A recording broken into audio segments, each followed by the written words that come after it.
నమస్కారం. మీ అందరికీ నా హృదయపూర్వక స్వాగతం. ఈరోజు నేను మీకు ఒక అద్భుతమైన విషయాన్ని చెప్పబోతున్నాను. మనందరికీ చదువుకోవాలని, గొప్ప స్థాయికి ఎదగాలని కోరిక ఉంటుంది. కానీ ఎక్కడో ఒక చిన్న భయం. నేను చదివింది నాకు గుర్తుంటుందా? నేను ఆ పరీక్షలో నెగ్గగలనా అని. ఈరోజు ఈ వీడియో విన్న తర్వాత మీలో ఆ భయం పోయి ఒక కొత్త ఆత్మవిశ్వాసం చిగురిస్తుంది. ఒక చిన్న సన్నివేశాన్ని ఊహించుకోండి. ఒక పెద్ద సంస్థలో ప్రతిష్టాత్మకమైన ఉద్యోగం కోసం ఇంటర్వ్యూ జరుగుతోంది. అక్కడికి మాధవ్ అనే ఒక యువకుడు వెళ్ళాడు. మాధవ్ దగ్గర పెద్ద పెద్ద డిగ్రీలు లేవు, కానీ అతని దగ్గర ఒక అద్భుతమైన నైపుణ్యం ఉంది. ఇంటర్వ్యూ చేసే అధికారి ముందు ఒక లావుపాటి పుస్తకం ఉంది. మాధవ్ ఆ అధికారి కళ్లలోకి సూటిగా చూస్తూ ఇలా అన్నాడు, అయ్యా, మీ ముందున్న ఆ పుస్తకంలో ఏ పేజీలో ఏ లైన్ చదివినా అది ఎక్కడ ముగుస్తుందో నేను చెప్పగలను. అధికారి నవ్వుతూ ఒక వాక్యాన్ని చదవడం మొదలుపెట్టాడు. కాని 2 పదాలు కూడా పూర్తి కాకముందే మాధవ్ ఆ పేజీలోని మిగతా పేరానంతటినీ అనర్గళంగా చదివి వినిపించాడు. ఆ అధికారి ఆశ్చర్యపోయాడు. మాధవ్ మేధస్సు, అతని మెదడులోని సమాచారాన్ని భద్రపరుచుకునే విధానం అతడికి ఆ ఉద్యోగాన్ని తెచ్చిపెట్టాయి. మనలో చాలామందికి కూడా ఇలాంటి శక్తే ఉండాలని అనిపిస్తుంది కదా. గిటార్ వాయించడం నేర్చుకోవాలన్నా, కొత్త ఆటలు నేర్చుకోవాలన్నా, లేదా పరీక్షల్లో అగ్రస్థానంలో నిలవాలన్నా నేర్చుకోవడం, లెర్నింగ్ అనేది ఒక కళ. కానీ మనలో 90% మంది ఈ విషయంలో చాలా వెనుకబడి ఉన్నాం. దానికి కారణం మన తప్పు కాదు. మన చిన్నప్పటి నుండి మన మెదడుకు నేర్పిన పద్ధతి అలాంటిది. కేవలం పరీక్షల కోసం చదవడం, పేపర్ మీద రాయడం, పరీక్ష అయిపోయిన వెంటనే గంట కొట్టగానే అన్నీ మర్చిపోవడం. ఇదే మనకు అలవాటైపోయింది. మిత్రులారా, బాగా గుర్తుపెట్టుకోండి, రత్నం పట్టడం, రోట్ లెర్నింగ్ అనేది దేనికి పరిష్కారం కాదు. ఒక విషయాన్ని అర్థం చేసుకోవడం, దాన్ని మన నిత్య జీవితంలో ఎలా ఉపయోగించాలో తెలుసుకోవడం, మెదడులోని ఒక సురక్షితమైన అరలో భద్రపరుచుకోవడమే అసలైన నేర్చుకోవడం. మనం గంటల తరబడి పుస్తకం ముందు కూర్చుంటాం, కానీ మనసు ఎక్కడో ఉంటుంది. 5 గంటలు గడిచినా ఒక్క అక్షరం కూడా బుర్రలోకి ఎక్కదు. కానీ ఒక్కసారి మీ బాల్యాన్ని గుర్తు తెచ్చుకోండి. మీకు 5-6 ఏళ్ల వయసు ఉన్నప్పుడు ఆనాడు నేర్చుకున్న ఎక్కాలు గాని, వేమన పద్యాలు గాని, చిన్న చిన్న పాటలు గాని మీకిప్పటికీ గుర్తున్నాయి కదా. మరి ఇప్పుడు ఎందుకు గుర్తుండటం లేదు? దానికి కారణం మన మెదడు శక్తి తగ్గిపోవడం కాదు, మనం దాన్ని వాడే విధానం మారడమే. మీరు తరగతి గదిలో వెనుక బెంచీలో కూర్చునే విద్యార్థి నుంచి అందరికంటే ముందుండే టాపర్గా మారాలని అనుకుంటున్నారా? అయితే ఈ విషయాలను జాగ్రత్తగా వినండి.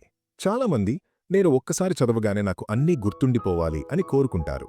కానీ కేవలం కోరుకుంటే సరిపోదు, దాన్ని ఆచరణలో పెట్టాలి.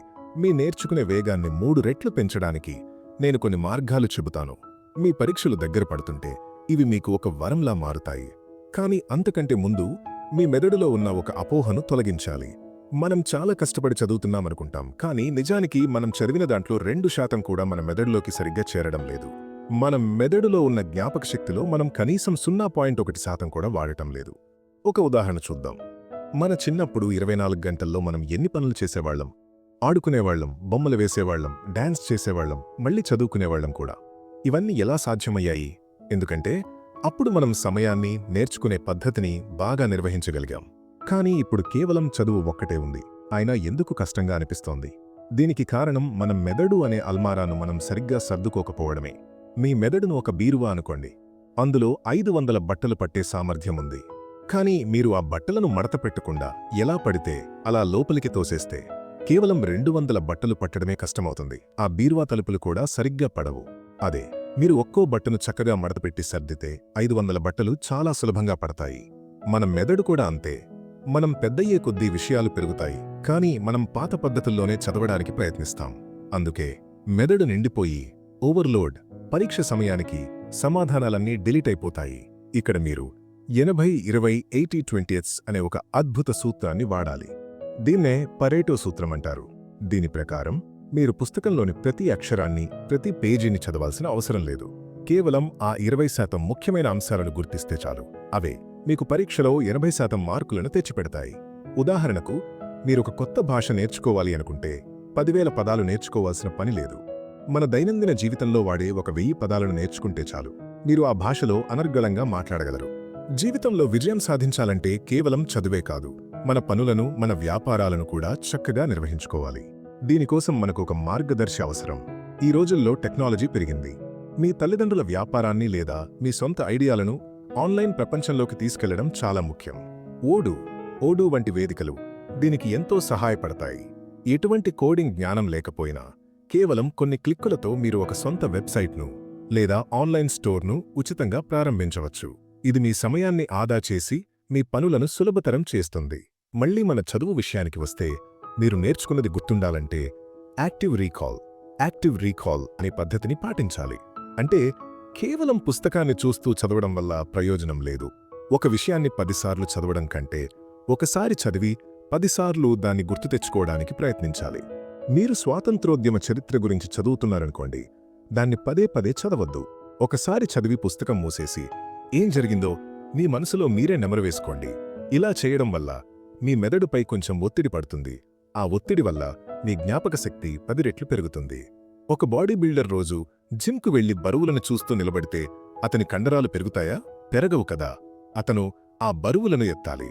అలాగే మీ మెదడు బలంగా మారాలంటే దానికి ఈ గుర్తు తెచ్చుకునే వ్యాయామం చేయించాలి. అయితే మెదడును మరీ ఇబ్బంది పెట్టకూడదు.